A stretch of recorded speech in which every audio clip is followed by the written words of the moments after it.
शुरू अल्लाह का नाम लेकर जो बड़ा मेहरबान निहायत रहम वाला है।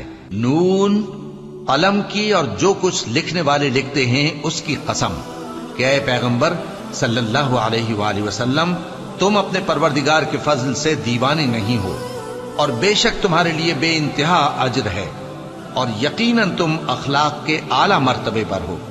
सो अनकरीब तुम भी देख लोगे और ये काफिर भी देख लेंगे कि तुम में से कौन दीवाना है। तहकीक तुम्हारा परवरदिगार उसको भी खूब जानता है जो उसके रास्ते से भटक गया और उनको भी खूब जानता है जो सीधे रास्ते पर चल रहे हैं। तो तुम झुटलाने वालों का कहा न मानना।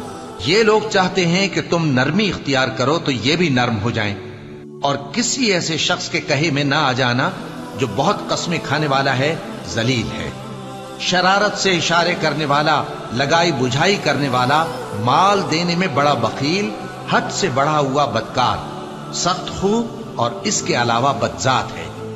इस सबब से कि माल और बेटे रखता है, जब उसको हमारी आयतें पढ़कर सुनाई जाती हैं तो कहता है कि ये अगले लोगों के अफसाने हैं, हम अनकरीब इसकी ऊंची नाक पर दाग लगाएंगे। हमने इन लोगों की उसी तरह आजमाइश की है जिस तरह बाग वालों की आजमाइश की थी, जब उन्होंने कस्में खा खा कर कहा कि सुबह होते होते हम उसका मेवा तोड़ लेंगे और इंशाअल्लाह ना कहा।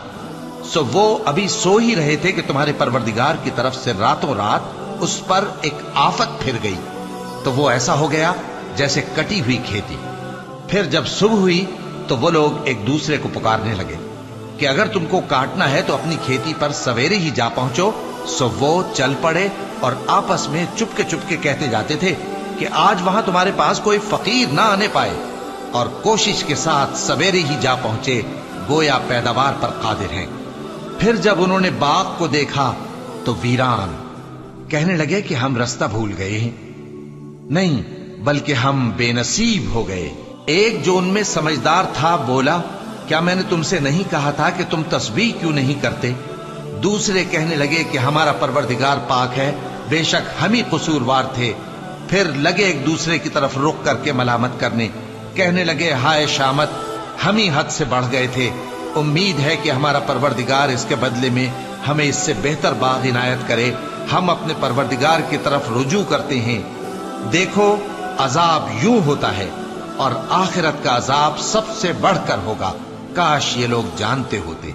परहेजगारों के लिए उनके परवरदिगार के यहां नेमत के बाग हैं। क्या हम फर्माबरदारों को नाफरमानों की तरह नेमतों से महरूम कर देंगे? तुम्हें क्या हो गया है? कैसी तजवीजें करते हो? क्या तुम्हारे पास कोई किताब है जिसमें यह बात पढ़ते हो कि जो चीज तुम पसंद करोगे वो तुमको जरूर मिलेगी? या तुमने हमसे कस्में ले रखी हैं जो क़यामत के दिन तक चली जाएंगी कि जो कुछ तुम तय कर लोगे वो तुम्हारा होगा? इनसे पूछो कि इनमें से कौन इसका जिम्मा लेता है। क्या इस कौल में इनके कुछ शरीक हैं? अगर ये सच्चे हैं तो अपने शरीकों को ले आएं। जिस दिन पिंडली से कपड़ा उठा दिया जाएगा और कुफ्फार सजदे के लिए बुलाए जाएंगे, फिर वो सजदा न कर सकेंगे। उनकी आंखें झुकी हुई होंगी और उन पर जिल्लत छा रही होगी, हालांकि पहले उस वक्त सजदे के लिए बुलाए जाते थे जबकि वो सही और सालिम थे। सो मुझको इस कलाम के झुटलाने वालों से समझ लेने दो। हम इनको आहिस्ता आहिस्ता ऐसे तरीक से पकड़ेंगे कि इनको खबर भी न होगी, और मैं इनको मोहलत दिए जाता हूं। मेरा दांव बड़ा मजबूत है। ए नबी, क्या तुम इनसे कुछ मुआवजा मांगते हो कि इन पर तावान का बोझ पड़ रहा है, या इनके पास गैब की खबर है कि उसे लिखते जाते हैं? सो अपने परवरदिगार के फैसले का इंतजार किए रहो, और मछली का लुकमा होने वाले यूनुस की तरह न होना कि उन्होंने अपने रब को पुकारा जबकि वो दिल ही दिल में घुट रहे थे।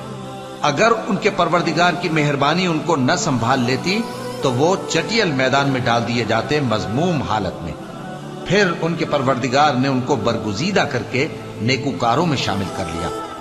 और काफिर जब ये नसीहत की किताब सुनते हैं तो यूं लगते हैं कि तुमको अपनी निगाहों से फिसला देंगे, और कहते हैं कि ये तो दीवाना है। और लोगों, ये कुरान तमाम जहानों के लिए नसीहत है।